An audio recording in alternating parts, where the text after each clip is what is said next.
안녕하세요. 부천 여기저기TV 박중현입니다. 그동안 재건축의 여러 걸림돌 중에서 한 가지였던 재건축 안전진단 합리화 방안을 최근에 국토교통부에서 발표를 했습니다. 그래서 오늘은 그 내용을 정리를 해봤습니다.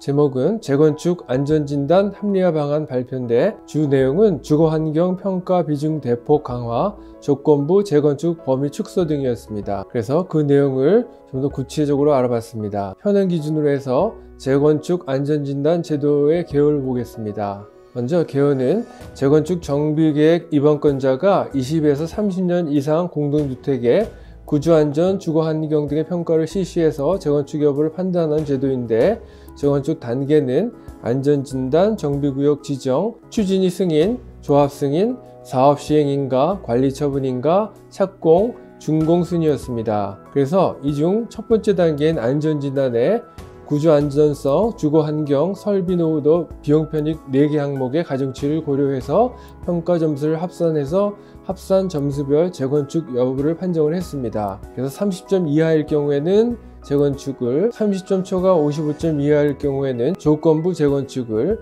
55점 초과할 경우에는 유지 보수를 하는 것으로 되어 있으며, 평가 가중치는 구조안전성이 50, 주거환경 15, 설비 노후도 25, 비용 편익 10%였습니다. 그리고 조건부 재건축에 해당하는 점수이면 공공기관의 적정성 검토를 거쳐서 재건축 여부를 최종 판정했습니다. 그럼 좀 더 안전진단에 대한 항목들을 다시 한번 정리를 해보면, 먼저 구조안전성은 건물 기울기, 기초 침하, 내구성, 내화력, 하중을 받칠 수 있는 능력 등이었으며 가중치는 50%이고, 주거환경은 도시미관, 소방활동 용이성, 침수 피해 가능성, 가구당 주차 대수, 일조 환경, 노약자 어린이 생활환경 등이며 가중치는 15%, 건축 마감 및 설비 노후도는 지붕 외벽 마감, 난방 급수, 도시가스 등 설비 노후도, 전기 통신 설비 노후도 등이었으며 가중치는 25%, 비용 편익은 개보수 비용과 재건축 비용을 비교해서 가중치는 10%였습니다. 그래서 문제점은 주거환경 중심 평가 안전진단임에도 불구하고 구조안전성 점수가 지나치게 높고, 높아진 국민의 주거환경 기대 수준 대비 중요한 주거환경과 설비 노후도 점수가 낮았다는 것입니다. 그래서 이번에 국토교통부에서 발표한 내용에 보면, 먼저 안전진단 평가 항목 배점 비중 개선이었는데, 현행은 평가 항목 비중이 구조안전성 50%, 주거환경 15%, 설비 노후도 25%, 비용 편익이 10%였던 것을 새롭게 개선하는 것은 구조안전성 30, 주거환경 30, 설비 노후도 30, 비용 편익은 기존대로 10%로 유지했습니다.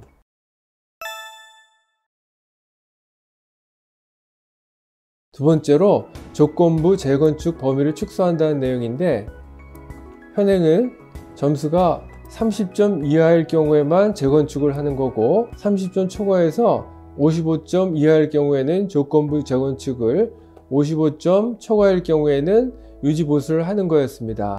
이랬던 것의 문제점은 조건부 재건축은 재건축 시기 조정이 가능한 구간으로 2003년 제도 도입 후 조건부 재건축은 사실상 재건축 판정받기가 어려웠습니다. 그래서 이번에 개선한 내용은 기존에 30점 이하일 경우에만 재건축이었는데, 이랬던 것을 45점 이하일 경우에도 재건축을 진행을 하고, 45점 초과해서 55점 이하일 경우에는 조건부 재건축을, 그리고 55점 초과할 경우에는 기존대로 유지 보수한다는 내용입니다. 다음은 적정성 검토, 즉 2차 안전진단에 대한 개선 내용인데, 현행은 먼저 적정성 검토의 대상은 1차 안전진단이 30에서 50점일 경우에 의무 시행이었습니다.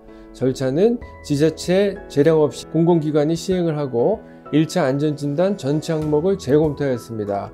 그래서 문제점은 조건부 재건축에 해당하면 의무적으로 적정성 검토를 받아야 했고, 절차적으로 과다하게 중복이 되거나 많은 기간과 추가 비용이 소요가 됐습니다. 그래서 개선 방안으로 대상을 1차 안전진단 45점 초과해서 55점 이하까지 중 선택 시행을 하고, 절차는 지자체가 기본사항을 확인하고 결과에 중대한 영향을 미칠 우려가 있다고 판단하는 경우만 하기로 했습니다.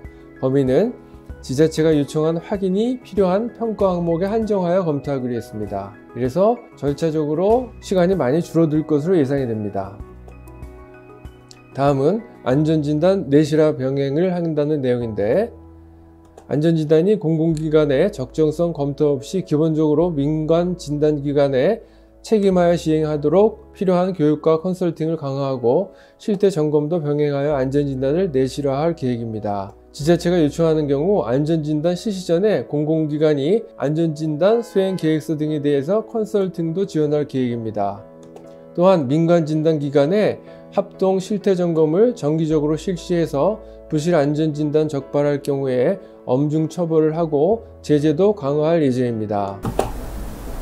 마지막으로 재건축 시기 조정 제도를 보완한다는 내용인데, 안전진단은 재건축 판정 여부를 위주로 보는 제도인 만큼 안전진단 이후 시장 등을 고려한 재건축 시기 조정 방안도 보완할 계획이고, 조건부 재건축 판정 단지에 대해서는 주택 수급 상황을 종합적으로 검토해서 정비구역 지정 시기를 조정할 수 있게 방안을 구체화하고, 시장 불안, 전월세 난 등이 우려되는 경우 정비구역 지정을 1년 단위로 조정할 수 있게 합니다.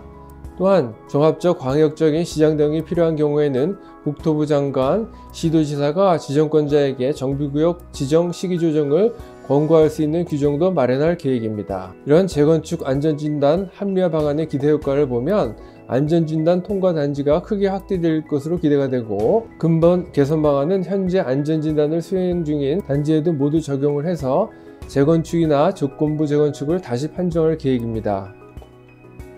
그리고 개정사항을 12월 중 행정예고를 거쳐서 2023년 1월 중 조속하게 시행할 계획이고, 1기 신도시 특별법안에 추가적인 제도 개선 방안을 도입할 계획입니다. 본 동영상과 관련해서 전화 주시면 성심껏 도와드리겠습니다. 지금까지 내용이 도움이 되셨다면 좋아요와 구독을 꼭 눌러주세요. 감사합니다.